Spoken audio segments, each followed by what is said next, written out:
នៅក្នុងឆ្នាំ2026អ្នកដែលកើតនៅក្នុងឆ្នាំមមីនឹងជួបនឹងបញ្ហាឆុងដោយការជន់ឆ្នាំជំរាបសួរពុកម៉ែបងប្អូនទាំងអស់គ្នាវិលមកជួបខ្ញុំម្ដងទៀតហើយនៅក្នុង Channel ហោរាសាស្ត្រតាមក្បួនចិនដែលថ្ងៃនេះខ្ញុំនាំមកនៅវីដេអូដែលនិយាយអំពី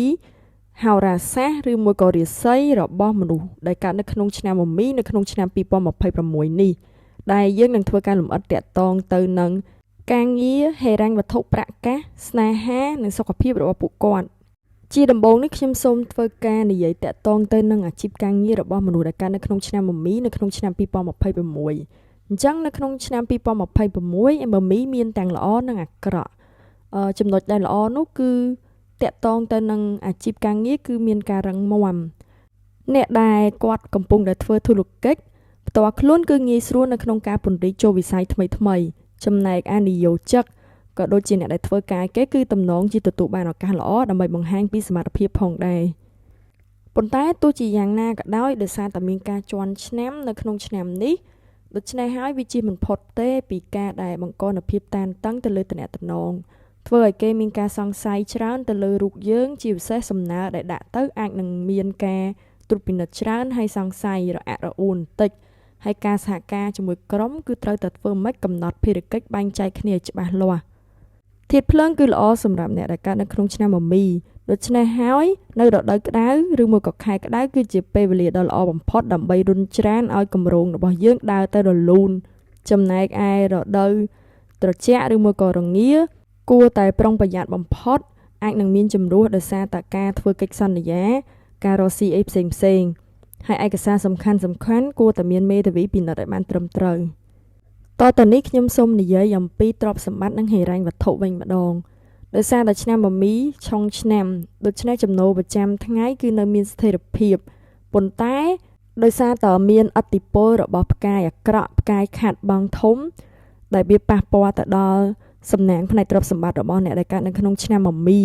ដូច្នេះគេមានសញ្ញាព្រមានពីហានិភ័យនៃការខាតបង់ពីហិរញ្ញវត្ថុដែលមិនអាចនឹកស្មានដល់ដូចជាការបោកប្រាស់តាមប្រព័ន្ធអេឡិចត្រូនិកឬមួយក៏ការខ្ចីលុយជូនសាច់ញាតិនិងមិត្តភ័ក្តិនៅក្នុងការវិនិយោគគួរណាតែជៀសវាងការដេញតាមការឡើងចុះនៃទីផ្សារហើយវិស័យដ៏ល្អបំផុតសម្រាប់ការវិនិយោគនៅក្នុងឆ្នាំ2026នេះគឺវិស័យតាក់ទងនឹងថាមពលពណ៌បៃតងដូចជាថាមពលពន្លឺព្រះអាទិត្យជាថាមពលបានមកពីធម្មជាតិថាមពលវារីអគ្គិសនី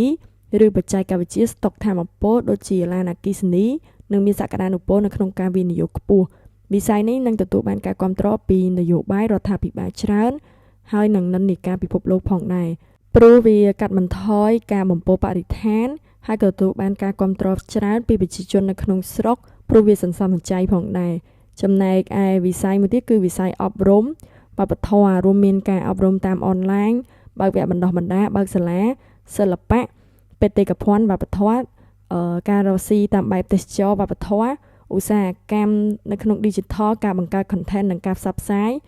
ហើយវាស័ក្តិសមផងដែរព្រោះវិស័យនេះកំពុងតែមានស្ថិរភាពហើយតម្រូវការខ្ពស់នៅក្នុងសង្គមសប្តាហ៍ថ្ងៃនេះចំពោះអ្នករកស៊ីអ្នកបើកក្រុមហ៊ុនអ្នកធ្វើការតាក់ទងទៅនឹងពន្ធដែរនៅ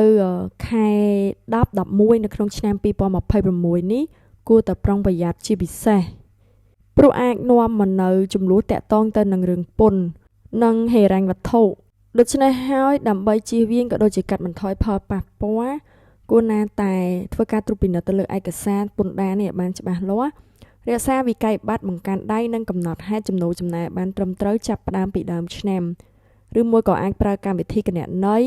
ដើម្បីតាមដានជាប្រចាំខែពីគ្រោះជាមួយគណនេយ្យករឬមួយក៏អ្នកជំនាញផ្នែកពន្ធជាមុនពិសេសពេលដែលចូលទៅដល់ខែ10ឬមួយក៏ខែ11ជៀសវាងការខ្ចីឬមួយក៏ឲ្យខ្ចីលុយដែលគ្មានឯកសារច្បាស់លាស់ព្រោះវាអាចក្លាយទៅជាបញ្ហាធំនៅពេលក្រោយតាក់ទងទៅនឹងរាសីស្នេហារបស់អ្នកដែលកើតនៅក្នុងឆ្នាំមមីក្នុងឆ្នាំ2026ចំពោះអ្នកនៅលាវនឹងទទួលបានជំនួយពីផ្កាយមុនស្នេហ៍ដែលធ្វើឲ្យមានឱកាសជួបស្នេហ៍ថ្មីច្រើននៅក្នុងរដូវផ្ការីកនិងរដូវក្តៅទោះជាយ៉ាងណាក៏គួរប្រុងប្រយ័ត្នចំពោះទំនាក់ទំនងដែលវាមកមួយឆាគ្រាន់តែឆ្លងកាត់ឬមិនស្ថិតស្ថេរសម្រាប់អ្នកដែលមានគូហើយដែលបានរៀបការហើយក៏អាចមានការឆ្លុះប្រកែកគ្នាទៅលើបញ្ហាកូនចៅដូចជាការអប់រំឬមួយក៏ការសម្រេចចិត្តតាក់ទងទៅនឹងទ្រព្យសម្បត្តិការរៀបចំដំណើរកម្សាន្តជាគូអាចជួយឲ្យមានអារម្មណ៍ស្នេហាកើតមានឡើងវិញនិងបន្ថែមសុភមង្គលនៅក្នុងគ្រួសារហើយគួរតែប្រុងប្រយ័ត្ននៅក្នុងខ ខែ9ឬមួយក៏ខែ10ព្រោះវាអាចនាំមកនៅបញ្ហាតាក់ទងទៅនឹងទំនុកចិត្តប្តីប្រពន្ធប៉ុន្តែអាចដោះស្រាយបានដោយការនិយាយគ្នាដោយស្មោះត្រង់និងបើកចំហតទៅនេះគឺសុខភាពរបស់មនុស្សដែលកើតនៅក្នុងឆ្នាំមមីវិញម្ដងថាមពលភ្លើងលើសកម្រិតគឺអាចប៉ះពាល់ទៅដល់ប្រព័ន្ធឈាមរបបិទបេះដូង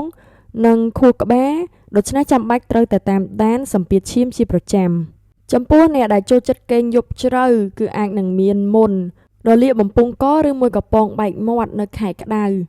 ហើយនៅខែវស្សាឬមួយក៏ខែល្ងាគួរតែប្រុងប្រយ័ត្នចំពោះការប៉ះទង្គិចឬមួយក៏របួសសាច់ដុំដោយការហាត់ប្រាណឬមួយក៏លេងកីឡា